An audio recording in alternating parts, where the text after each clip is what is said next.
Hello minasan, this is Yuki, your realist Himidare View Elf, and today I'm going to talk about romance shoujo anime for summer 2024 recommendations. So without further delay, if you like my videos, please like, comment and subscribe.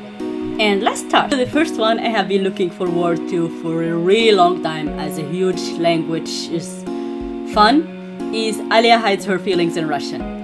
And that doesn't technically mean I speak Russian, but I just was very much curious about hearing Russian in anime. I mean, I bet it happened a couple of times in some old ones, but you don't see it as often usually. And especially not tsundere hiding her feelings in Russian. And so, as you might have guessed with the plot, Alya is a Russian student who had been living in Japan for quite a while, so she has a really decent Japanese. She doesn't have almost an accent. Well, all thanks to her great voice actress who's Japanese, who had learned Russian and English throughout her life, and she has amazing skills too.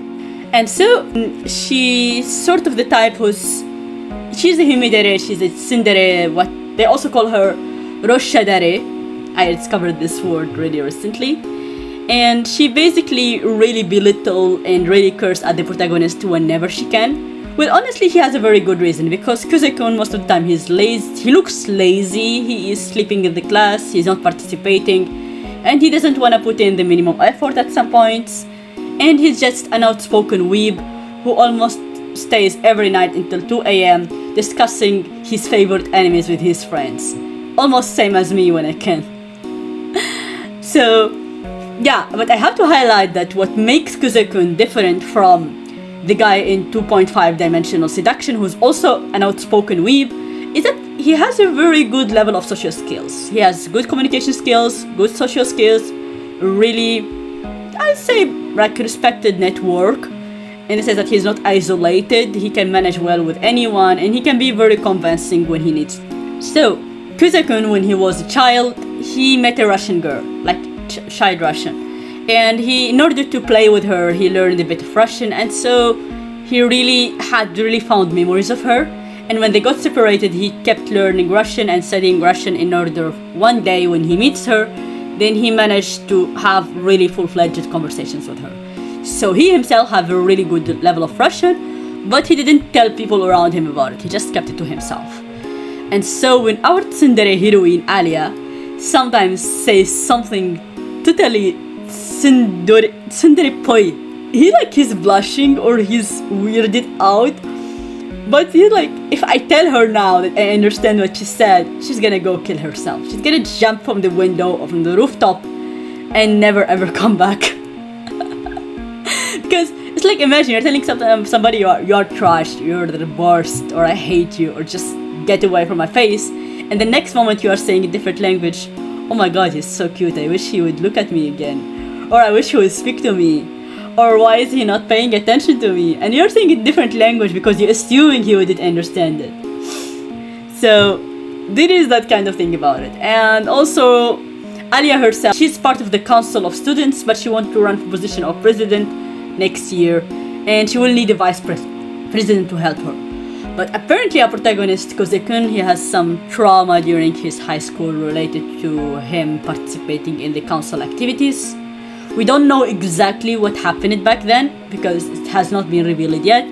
But I'm really looking forward to this part, and I really want to learn further about them and see how their relationship evolves, because it's like that kind of excitement that comes to shoujo. Both of them might fall in love, but both of them have really different kind of concepts of what falling in love like, because of their past traumas and because of cultural barriers or differences. Then I hope that you watch it, and please tell me what you think about it. So if you have watched Traikuhime, then you would have definitely been interested in the poster of Dahlia in Bloom start with magical tools. And the reason is basically because the two main characters have almost very similar color palette and also, kind of vibes. This is what I mean. So when I got into Dahlia in Bloom, I was expecting a personality almost similar or copy-paste as Shirayuki. In the sense that I was expecting a really strong female lead, very much focused on her own career, And also, same time, she didn't really pay as much attention to guys who were having flirtatious attempts, and she just rejected them cleanly, openly, and only got emotionally engaged with the main lead because he recognized her as a person first, and because he also gave her space in order to do what she really deeply want to do, which is her like pharmaceutical, magical, whatever it is, things related tools and research.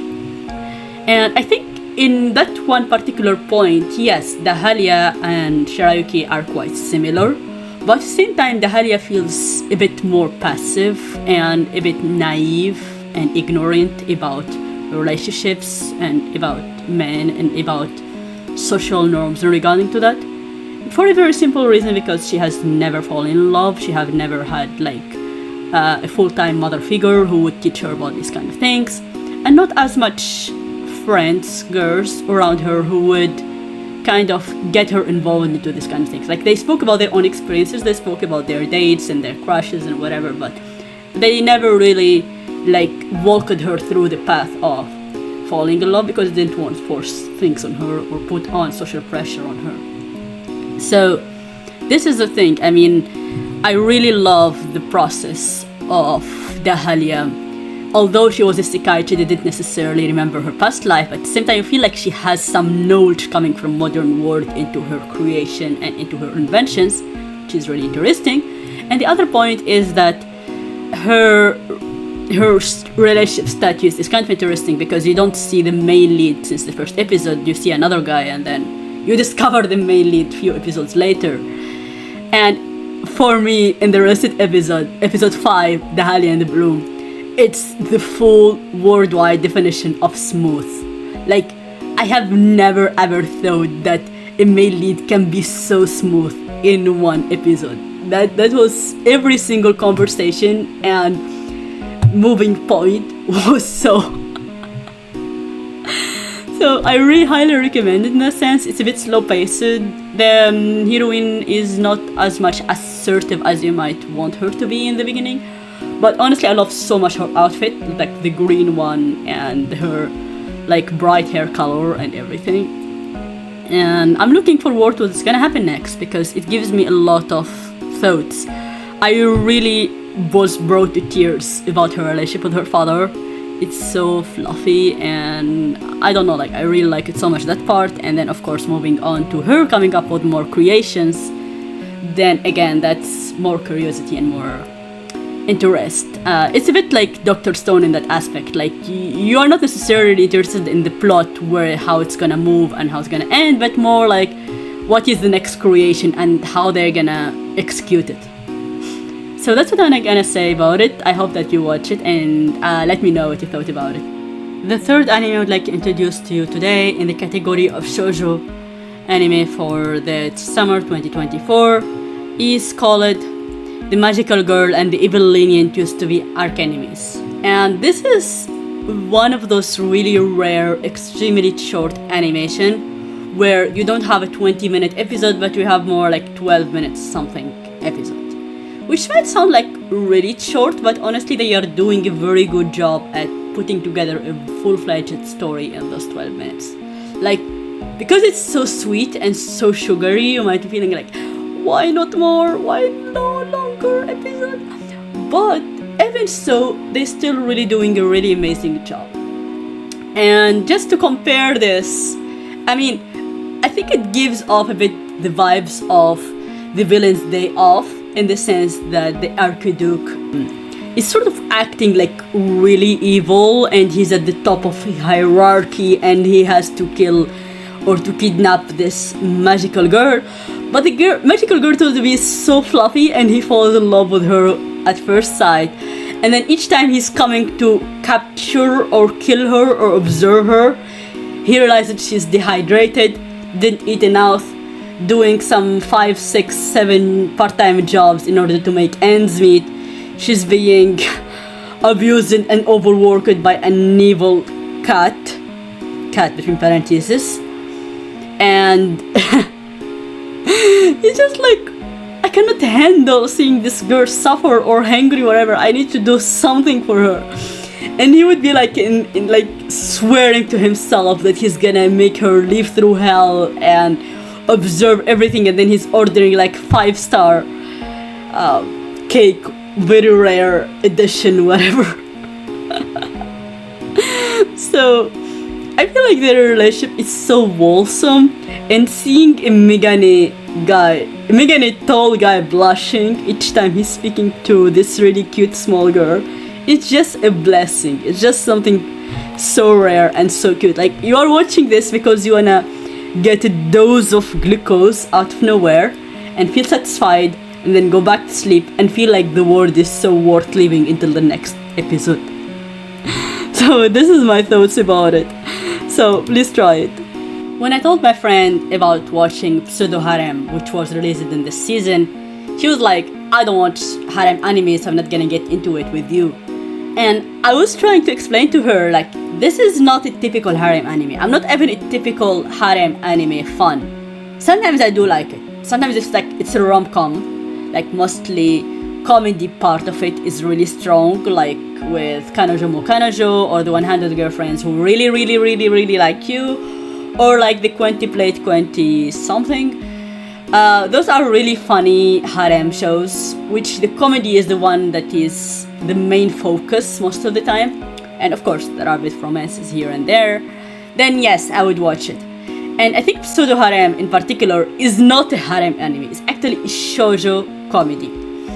And it's about this girl who really loves acting, who really likes to get into the very much popular tropes of anime, which are like the evil girl, the tsundere, the himidere, the kind of spoiled brat kind of character, all of them, like almost any kind of trope that you know, she's so good at acting them and she loves doing it. And in order for her to practice, she goes to her senpai, whom she has clearly a crush on since first episode, in order to sort of improve her acting skills. And apparently because she comes to him and practice her acting with him, a relationship has been formed between them, because he loves her acting and she loves practicing in front of him, and as a result she gets more time with him. That's one point.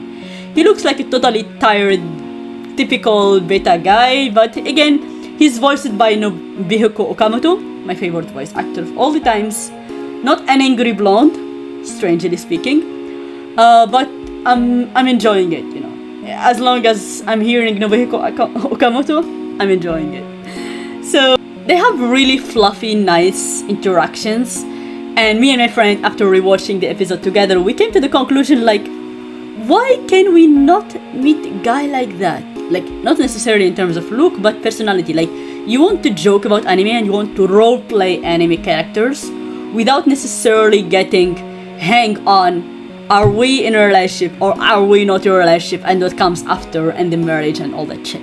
Yeah. So I think it's a really funny, cute relationship. Her improving her acting, and at the same time trying to do some roles that he's looking forward to. And he himself, who has really clearly zero self-confidence, who thinks she's way above his league, still trying to act the cool guy character who doesn't match his personality or looks at all. So I think both of them are really amazing, and I really hope that you watch it and you enjoy all the fluffy moments that are going on there. Sorry there, I feel like I didn't explain why this is called Pseudo Harem to begin with, although there is only one girl.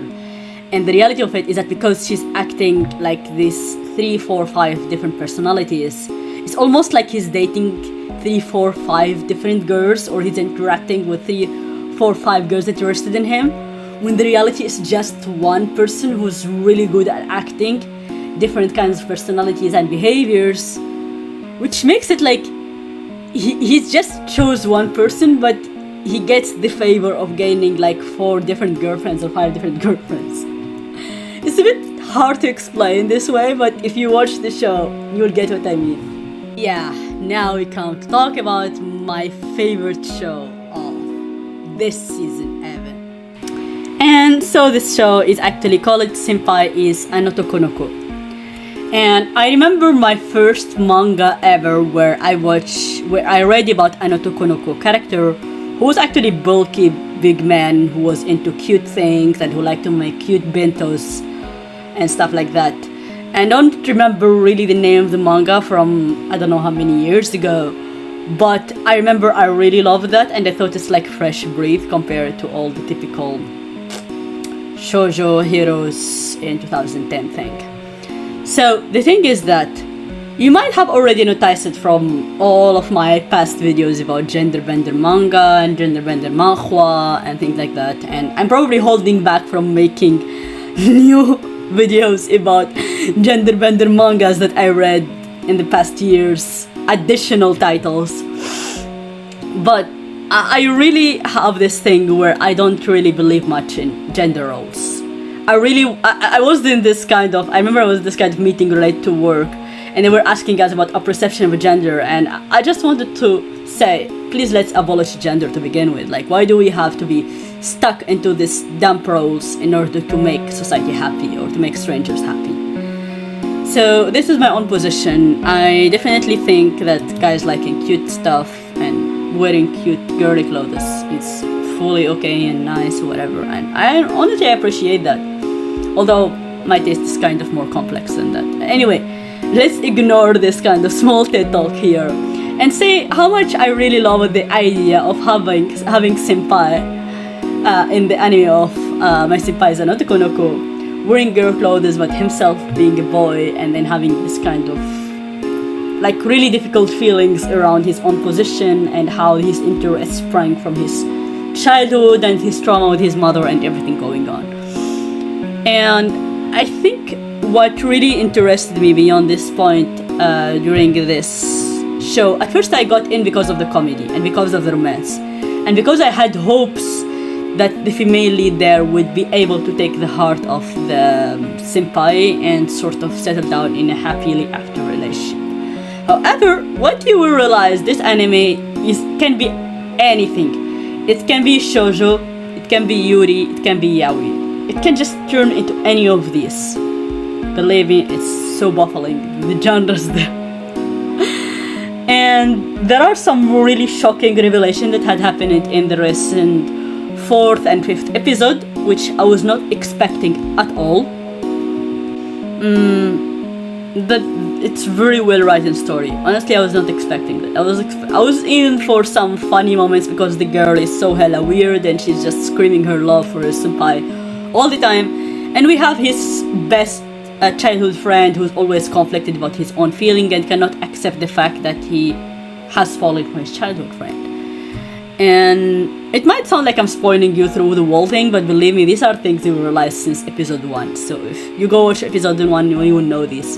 Then after you overcome episode 1, they will learn even more things. And so I hope that you watch it and you tell me how you feel about it, and also which genre would you attribute to it if you want to categorize it in one in particular, and which are your favorite funny moments or really sad moments. Final anime I would like to speak about today, and also I will mention it definitely in future videos, is called My Wife Has No Emotions. And to put it simple, My Wife Has an Emotion is about a guy who's a working salaryman, who's one day decided to buy an appliance robot to do the cleaning and the cooking for him. And I think for many single working adults, I think that's very much handy, and if it was available on the market, I would definitely buy one, because who doesn't need an extra hand in that? So yeah, he buys this second-hand robot because it's definitely much cheaper and she does perfectly the cookings, and he's also eating better, healthy, timely meals, and also he's coming home and the house is clean, so he doesn't have to do the dishes or do his clothes or anything. So literally perfect situation. But again, what happens with a lot of people who are, kind of living in their own bubble and so much focused on work and they don't have like a big social network, is that they may start developing some sort of feelings toward this robot or machine, in the sense that they think of them as somebody reliable, trustworthy. They feel kind of, I would say, warm inside when they come home and they find somebody waiting for them and welcoming them. So I think it's pretty much the case with our phones and also our PCs and similar things, that we might assume that we don't actually feel anything toward our devices, but the truth is that if we stay with them a long time, if we have 90% of our hobbies basically focused on our electronics, then if they break or if something happens to them, like you start crying, you start losing your eyes over it, like you're like, why did this happen to you? I don't understand. So, and also same with people who play otome games, people who play visual novels, people who have a strong relationship with anime and mangas. It's like you stop thinking of it as a mere frictional character or a mere appliance, and kind of care about them maybe as much as other humans or other. They call them also parasocial relationship. The best example for this is the Miku guy who got popular years ago, but I wouldn't say that every single relationship you develop with an electronic device or fictional character is the same, but in some cases it is the case. They really matter to you more than you think you do, and it's hard to put words on it, but there are actually words coming up online about it. So this is the case. He sort of developed with feelings for this appliance. He wanted to marry her and basically just proposed it, and she, well, unexpectedly she accepted, although she's not supposed to be a developed enough robot to do that kind of function. And in a sense also these robots have a learning function, so you might assume she might have learned it online or from him or from people around her. So I honestly find their relationship really wholesome. I really like that anime. I think it's so cute. I'm really enjoying it. If one day it happens 2050, 2100, this kind of situations becomes real and normalized, then why not? But I know that some people online and other channels, they're calling it creepy, which I find honestly stupid. Like why would you think fangirling over catgirls is okay and having a relationship with a robot is not okay? People need to really stop their double standards on these things.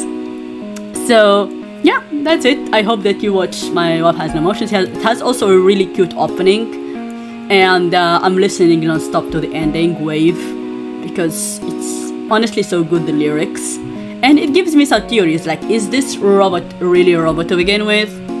Did she develop human emotions or trauma from her previous owner? And what does she really think or maybe view Takuma, like this main guy?